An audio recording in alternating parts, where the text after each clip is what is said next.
Hello, Africa. This is Business Africa. It's right here on Africanews. And I am Ignatius on our top stories. Small and medium-scale enterprises still lack access to corporate finance despite gains made in investment climate in Ivory Coast. With e-commerce projected to be worth $75 billion by 2025, what is forcing startups to fold up? And a little later, we'll tell you how Ivory Coast is working to welcome 5 million tourists by 2025. Thank you for joining me. On the program this week, we focus on Africa's top cocoa producer, Ivory Coast.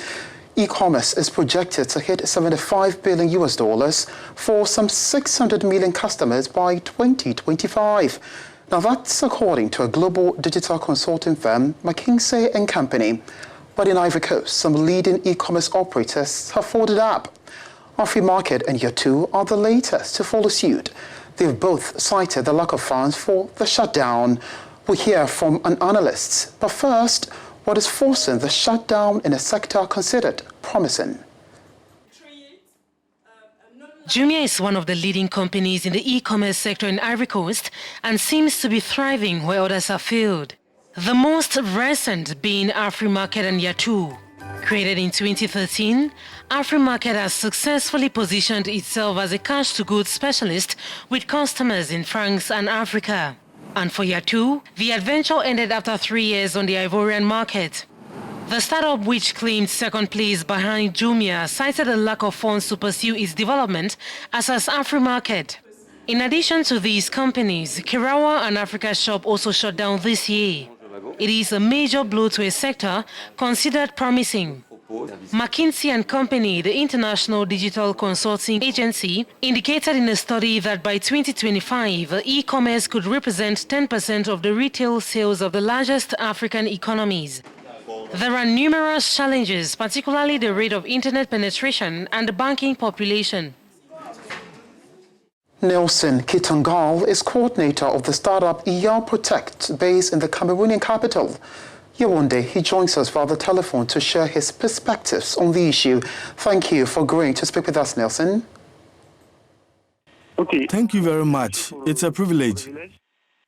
We've just learned of the setbacks facing Jumia Cameroon, which is about to suspend its operations. 2 months ago, Afrimarket and Yaatoo in Ivory Coast folded up. What do you make of these difficulties for companies that seems to have been doing well? In my opinion, these closures are linked to a problem of internet access for the people of Africa, because this latest EITI survey shows that 3.6 billion people in the world do not have yet access to the internet, and Africa is in first place with 75% of the population. So these problems are due to the fact that internet access is a little bit expensive in our countries. And especially, that is why it is difficult for African populations to believe in the power of digital technology, which is nowadays an essential aspect. So it becomes difficult for these companies to sell their products. And it is also difficult to digitize some products and generate sales online.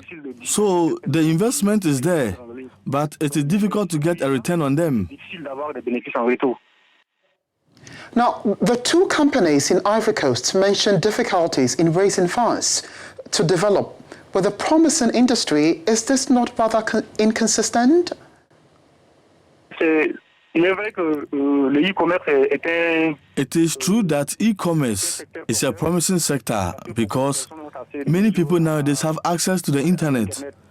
But on the other hand, it is a little difficult because payment strategies do not give the customer the reliability to believe in products. And many customers hesitate to pay for their products online. For them, it will be difficult for their product to reach them.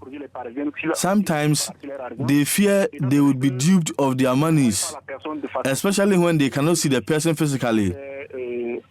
It is a little difficult for customers to pay for the products.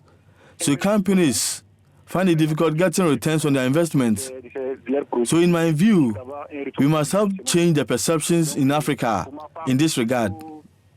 Également appuyer sur l'aspect, en fait, comportement, de mentalité des Africains.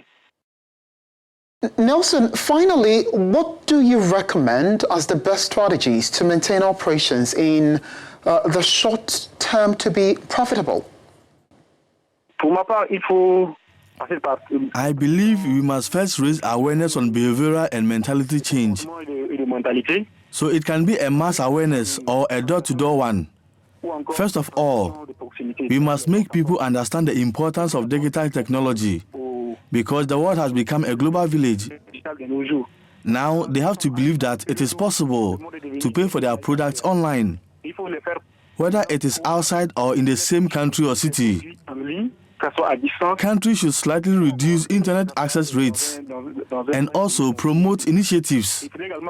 So we have to develop several payment strategies and invest in young people so that they develop several strategies to digitize several products because it is difficult to sell certain products online. It is really difficult. I can mention, for example, bags. These are things that must first be transferred to the buyer, which becomes a little difficult. So we must make the population understand the importance of the power of digital technology today.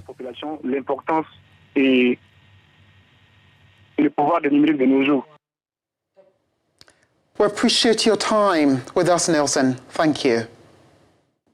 Okay. Thank you very much. Nelson Kigantal is coordinator of the startup Yal Protect in Yaoundé, Cameroon. You're watching Business Africa. We'll be right back.